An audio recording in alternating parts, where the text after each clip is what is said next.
ఇది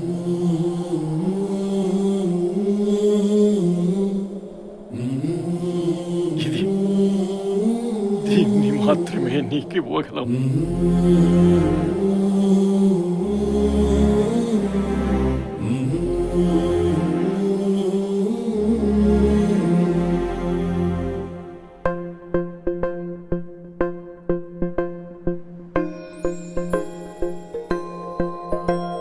ఇదే కదా నీ కథ. ఇక్కడ ఉన్నటువంటి ప్రజలకు వసతులు ఏమిటి, ఇక్కడ జరుగుతున్నటువంటి చికిత్సలు ఏమిటి?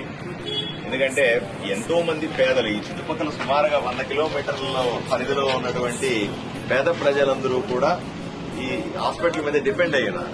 వాళ్ళకి ఏ కష్టం వచ్చినా, ఏ నష్టం వచ్చినా, ఆరోగ్యమైన సమస్య వచ్చినా సరే అందరూ కర్నూలుకు పోలేం కదా. అందువల్ల ఆదోనిని ఐడెంటిఫై చేసి ఆదోనిలో ఒక మెడికల్ కాలేజు, దానికి సంబంధంగా ఒక మెడికల్ హాస్పిటల్ ని ఇక్కడ ఏర్పాటు చేసే దిశగా ప్రభుత్వాలు పనిచేస్తా ఉన్నాయి. ఇప్పటికే కేంద్ర ప్రభుత్వం దీనికి సంబంధించినటువంటి ఫండ్స్ రిలీజ్ చేసింది. దీనికి సంబంధించినటువంటి పనులు కూడా జరుగుతూ ఉన్నాయి. ఈ పనులు ఎలా జరుగుతూ ఉన్నాయి, దీనికి సంబంధించినటువంటి ప్రజలకు అందుతున్న వసతులు ఏమిటి అని తెలుసుకోవడానికి నేను ఈరోజు వచ్చాను.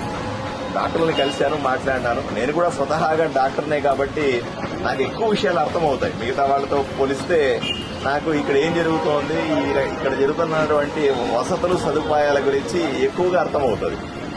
తప్పనిసరిగా అర్థం చేసుకున్నాను. కౌంటింగ్ ఒక 4 రోజుల్లో ఉంది. అయిపోయిన తర్వాత వాళ్ళతో కూర్చొని నేను సలహాలు సూచనలు తీసుకుని వీళ్లకు నిధుల సమస్య ఉన్నా, లేదా ఇంకేదైనా సమస్యలు ఉన్నా, లేదా ప్రభుత్వం దగ్గర నుంచి రాష్ట్ర కేంద్ర ప్రభుత్వాల దగ్గర నుంచి ఏ సమస్యలు ఉన్నా సరే తప్పనిసరిగా నా సహకారం ఉంటుంది అని చెప్పాను. అక్కడ సూపరింటెండెంట్కి, డాక్టర్లు కూడా చెప్పాను.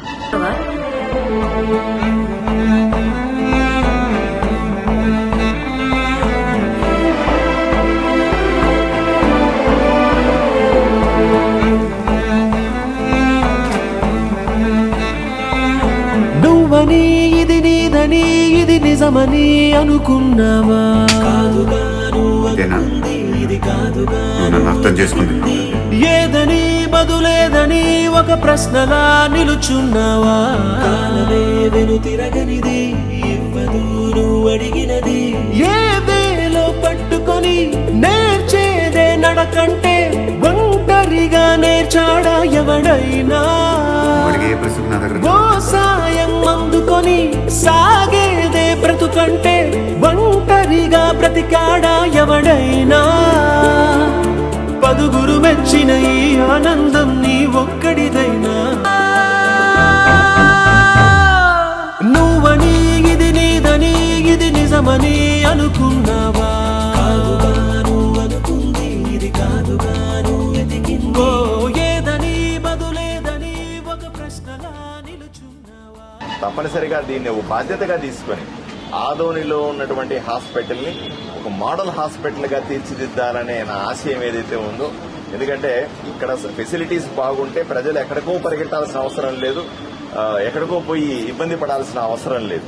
ఎందుకంటే స్పెషలిస్టులు ఉన్నారు ఇక్కడ. నేను కూడా చూశాను, కొంతమంది మంచి స్పెషలిస్టులు ఉన్నారు. వాళ్ళకి అవసరమైనటువంటి సదుపాయాలు ఇవ్వాలంతే, వాళ్ళకి అవసరమైనటువంటి ఎక్విప్మెంట్ ఇవ్వాలా, ఆధునిక పరికరాలు ఇవ్వాలా, ప్రజలకు కూడా కొంత అవేర్నెస్ ఇవ్వాలి. ప్రజల్లో ఏంటి అభిప్రాయం ఉంది, ఇప్పుడు మా ప్రైవేట్ ఇక్కడ గవర్నమెంట్ హాస్పిటల్కి వస్తే ఇక్కడ ఏమో సదుపాయాలు లేవు, అందువల్ల ప్రైవేట్ హాస్పిటల్కి పోయి ట్రీట్మెంట్ చేసుకోవాలనే ఆలోచన కూడా ఉంది. అది పోగొట్టాలి. నేను ప్రజాప్రతినిధిగా ఎన్నికైన వెంటనే నేను అనుకుంటున్న మనసులో ప్రైవేట్ హాస్పిటల్కు ధీటుగా గవర్నమెంట్ హాస్పిటల్ డెవలప్ చేస్తే అందరూ గవర్నమెంట్ హాస్పిటల్ వైపున చూడాలి. ఎందుకంటే 100 కోట్ల రూపాయలు ఈ హాస్పిటల్స్ కోసం రాష్ట్ర కేంద్ర ప్రభుత్వాలు ఖర్చు పెడతా ఉంటాయి. వీటిలన్నింటినీ కూడా సద్వినియోగం చేసి ఎవరో ఒకరు బాధ్యత తీసుకుని అవన్నీ సరిగ్గా జరుగుతున్నాయా లేదా చూడగలిగితే ప్రజలకు బ్రహ్మాండమైన సదుపాయాలు వస్తాయని నేను నమ్ముతా ఉన్నాను.